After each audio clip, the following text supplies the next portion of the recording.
ನೋಡಿ, ಸಮೀರ್ ಸರ್ ಅವರು ಅಧಿಕಾರ ವಹಿಸ್ಕೊಂಡಿದ್ದ ತಕ್ಷಣ ನಮ್ಮ ದಲಿತರಿಗೆ, ನಮ್ಮ ಸಿ ಎಂ ವೆಂಕಟೇಶ್ ಅವರಿಗೆ ದಲಿತರ ನಾಯಕ ಮಿನಿಸ್ಟ್ರುಗಳು ಮಾಡಿಲ್ಲ.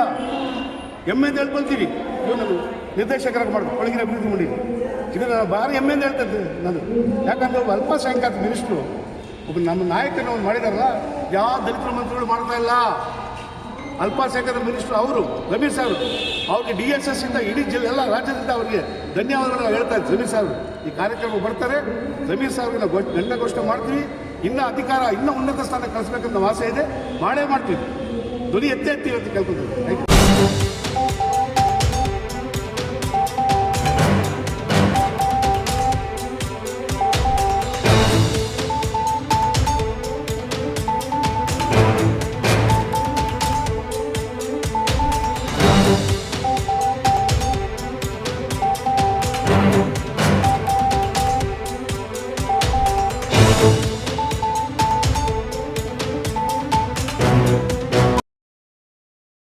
ರಾಜ್ಯ ದಲಿತ ಸಂಘರ್ಷ ಸಮಿತಿ ಸಂಯೋಜಕ ರಾಜ್ಯ ಸಮಿತಿ ವತಿಯಿಂದ ಸಂವಿಧಾನ 75ನೇ ಸಂಬಂಧ ದಿನಾಚರಣೆ ಜೊತೆಯಲ್ಲಿ ಭೀಮಾ ಕೊರೆಂಗಾವ್ 207ನೇ ವಿಸ್ತರಣೆ ಕಾರ್ಯಕ್ರಮ ಇವತ್ತು ನಾವು ಏರ್ಪಡಿಸಿದ್ವಿ. ಈ ಕಾರ್ಯಕ್ರಮದ ಉದ್ದೇಶ ಏನಂದರೆ ದಲಿತರ ಸ್ವಾಭಿಮಾನ ಬದುಕಬೇಕಂತ ಒಂದು ಉದ್ದೇಶದಿಂದ ಮಾತಾಡ್ತೀವಿ. ಈ ಕಾರ್ಯಕ್ರಮದಲ್ಲಿ ನಾನು ತಿಮ್ಮಾಪುರ ಸಹ ಬಂದಿದ್ದೆ, ಅವ್ರು ಮನವಿ ಮಾಡಿಕೊಟ್ಟಿದ್ವಿ.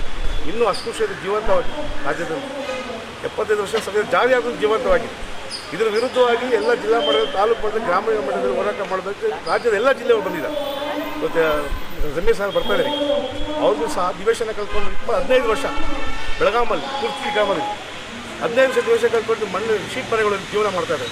ಅವ್ರಿಗೆಲ್ಲ ನ್ಯಾಯ ಕೊಡಿಸ್ಬೇಕಂತ ಈ ಕಾರ್ಯಕ್ರಮವನ್ನು ಮತ್ತು ಜಮೀರ್ ಸಾಹೇಬ್ಗೆ ಈ ಕಾರ್ಯಕ್ರಮ ಸಮ್ಮುಖದಲ್ಲೇ ಮನವಿ ಕೊಡ್ತಾಯಿದ್ವಿ. ಅವ್ರು ಒಳ್ಳೆಯ ರಾಜಕಾರಣಿ ಮತ್ತು ನಿಷ್ಠಾವಂತ ರಾಜಕಾರಣಿ ಜಮೀರ್ ಸಾಹೇಬ್. ಅವ್ರು ಮಾಡ್ದಂಥ ಕೆಲಸಗಳಿಲ್ಲ, ಮನವಿ ಮಾಡಿದ್ವಿ. ಖಂಡಿತ ಮಾಡಿಕೊಡ್ತೀನಿ. ಶಂಕರಂತಿದ್ರೆ ಬೆಳಗಾಂ, ಬಿಜಾಪುರ, ಬಾಗಲಕೋಟೆ, ಕುರ್ಚಿ ಮತ್ತು ಎಲ್ಲ ಒಂದು 15 ಜಿಲ್ಲೆಯಲ್ಲಿ ಬಂದಿದ್ದು, ಮಂಗಳೂರೆಲ್ಲ ಬಂದಿದ್ದು. ಜಮೀರ್ ಸಾಹೇಬ್ನ ಮೀಟ್ ಮಾಡೇ ಹೋಗುತ್ತೆ.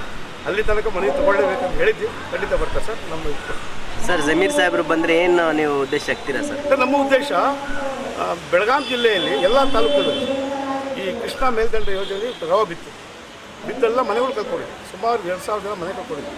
2000 ಜನ ಇವತ್ತು ಬರೋಕ್ಕಿದ್ರು ಬೆಂಗಳೂರಿಗೆ.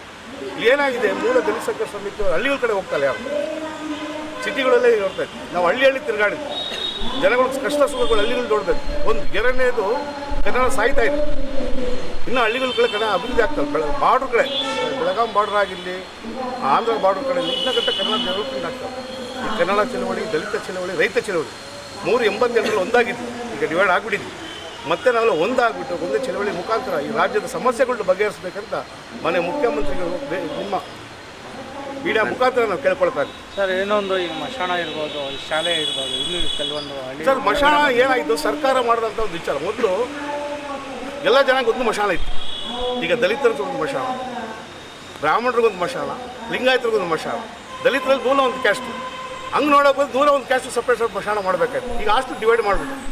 ಮೊದಲು ಜನರಲ್ ಹಾಸ್ಟೆಲ್ ನಾವು ಓದೋವಾಗಲ್ಲ, 93 ಆರ್ಸಿಕಲ್ ಡಿಗ್ರಿ ಮಾಡೋವಾಗಲ್ಲ ಜನರಲ್ ಹಾಸ್ಟೆಲ್ ಇತ್ತು. ನಮ್ದಲ್ಲ ಹಾಸ್ಟೆಲ್ ಇದ್ದವ್ರು ನಾವು. ಈಗ ದಲಿತರು ಮಶಾಣ ಹೋಯಿತು, ದಲಿತರ ಹಾಸ್ಟೆಲ್ ಆಯಿತು. ಎಂಥ ಪರಿಸ್ಥಿತಿ ನೋಡಿ. 75 ವರ್ಷ ಆಗಿದೆ ನಮ್ಗೆ ಎಲ್ಲ ಜಾನಾಗಿ. ಇನ್ನೂ ತನಕ ನಾವು ಅಸ್ಪೃಶ್ಯತೆ ಜೀವ ಅನ್ಬೋದು. ನಮ್ಮಲ್ಲಿ ಆಯ್ಕೆ ಆದಂಥ 33 ಮಿನಿಸ್ಟ್ರು, ಶೆಡ್ಯೂಲ್ ಕ್ಯಾಸ್ಟ್, ಶೆಡ್ಯೂಲ್ ಇವ್ರುಗಳು ಸೆಕ್ಷನಲ್ಲಿ ನಮ್ಮ ಪರವಾಗಿ ಏನೂ ಮಾತಾಡ್ತಾ ಇಲ್ಲ. ಅಸ್ಪೃಶ್ಯತೆ ಆಗಲಿ, ಬಹಿಷ್ಕಾರ ಆಗಲಿ, ಹೆಣ್ಣು ಮಕ್ಕಳ ಅತ್ಯಾಚಾರಗಳ ಬಗ್ಗೆ ಆಗಿ ಯಾರು ಮಾತಾಡ್ತಾರೆ?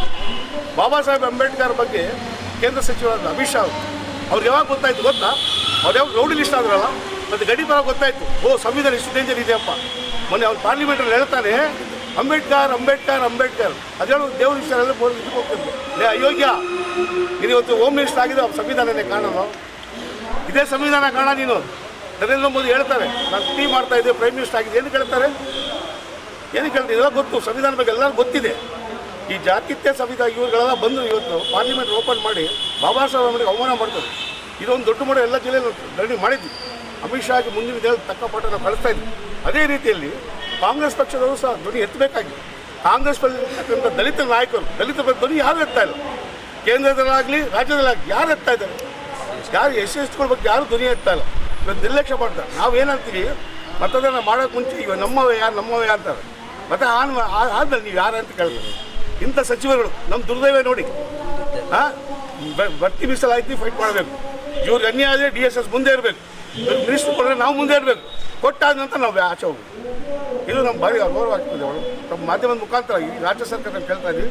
ಇವತ್ತು ದಿವಸ ಕಾರ್ಯಕ್ರಮದಲ್ಲಿ ಬಂದಿರ್ತಕ್ಕಂಥ ಎಲ್ಲ ಜನಗಳು ನಿವೇಶನಗಳಾಗಲಿ, ಅಸ್ಪೃಶ್ಯ ಆಚರಣೆ ಆಗಲಿ, ಇಂಥ ಮೂಲ ಸಮಸ್ಯೆಗಳನ್ನು ಬಗೆಹರಿಸ್ಕೊಳ್ಬೇಕಂತ ಮನವಿ. ನಿಮ್ಮ ಹೆಸರು ಹೇಳಿ. ಎನ್ ಶಂಕರ್, ರಾಜ್ಯ ಸಂಚಾಲಕರು, ಕರ್ನಾಟಕ ರಾಜ್ಯ ಸಂಘ ಸಮಿತಿ ಸಮಿತಿ.